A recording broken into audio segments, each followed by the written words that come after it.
So what are the three factors affecting metabolic rate?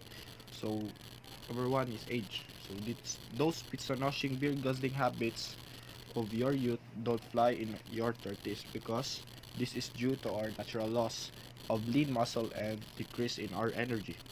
So as people age, as you get older, you'll need to compensate for your slowing metabolism and eating healthier foods and doing exercise or working out harder. So second, gender. So men have higher BMRs than women. So regardless of age, this is because women and men have different body compositions, and men naturally have more muscle mass and less fat. Third, genetics. As you're born with your mom's skinny calves or your dad's dimples, your you also come into the world with your own unique BMR. So this is at least somewhat hereditary. Regular exercise and balanced diet and healthy sleeping patterns can all help your metabolism be the best it can be. So again, number two, trace the flow starting from the mouth until the anus. Specify what type of digestion occurs in every part of the digestive tract. So first, understand how our food is digested in the digestive system. It might be very useful to follow our food along its normal path and starting from the mouth.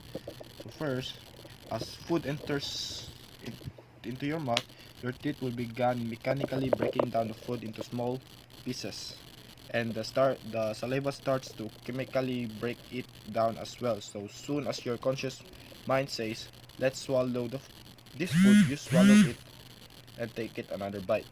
So second, so while you're thinking about your next bite of food, your nervous system is helping to move the bolus, the food package you swallowed, down to throat. A small flap of skin called epiglottis makes sure your food goes down your esophagus. Movement of the smooth muscles known as peristalsis help move the bolus down your esophagus when it reaches your stomach, and sphincter opens and dumps the food in. So inside the stomach, cells starts to secrete different acids that help acidity to pH of 2.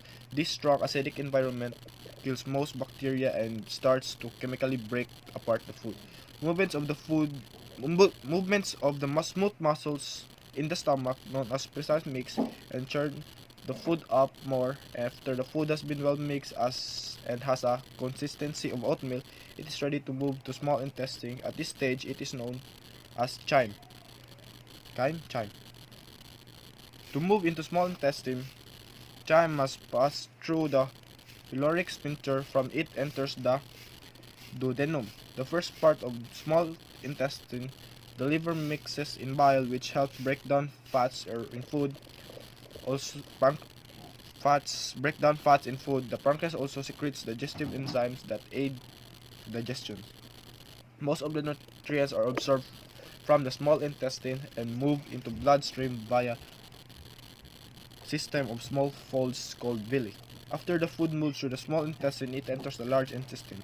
The large intestine is named for a diameter of the cavity and not for the length. It is actually much shorter than small intestine.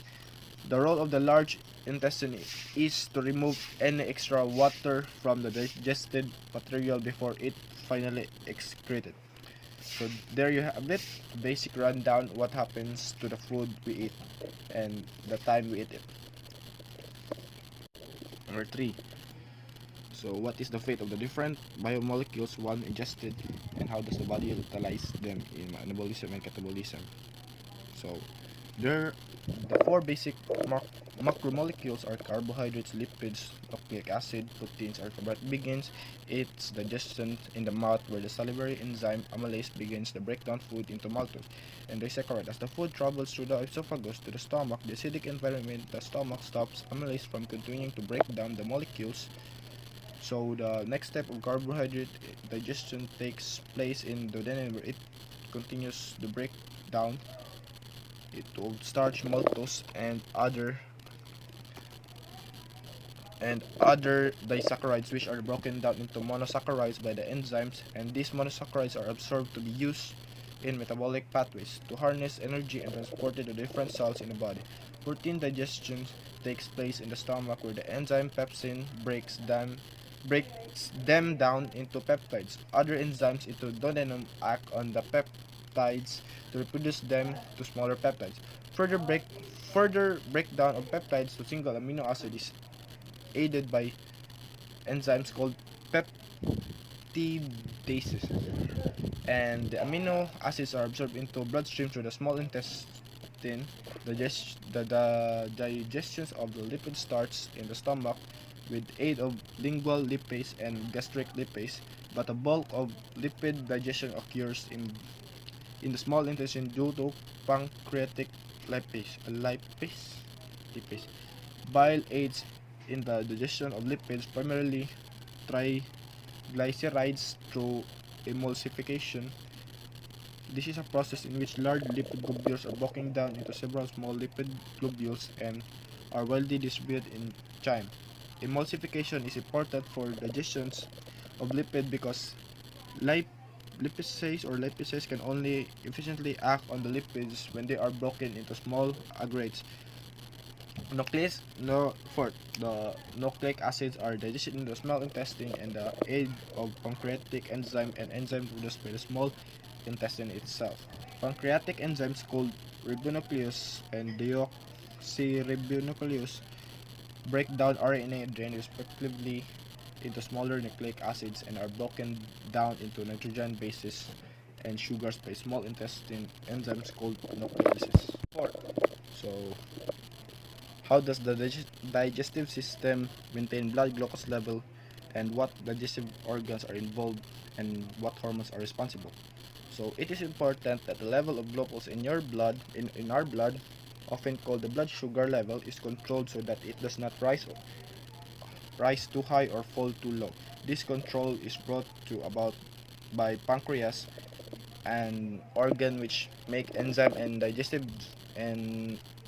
for the digestive system and hormones to control the blood glucose level. So how does the body maintain blood glucose levels? So the pancreas secretes insulin, glucagon, but hormones work balance to play a vital role in regulating blood sugar levels. Together, insulin and glucagon help maintain a state called homeostasis, in which conditions inside the body remain steady when blood sugar is too high.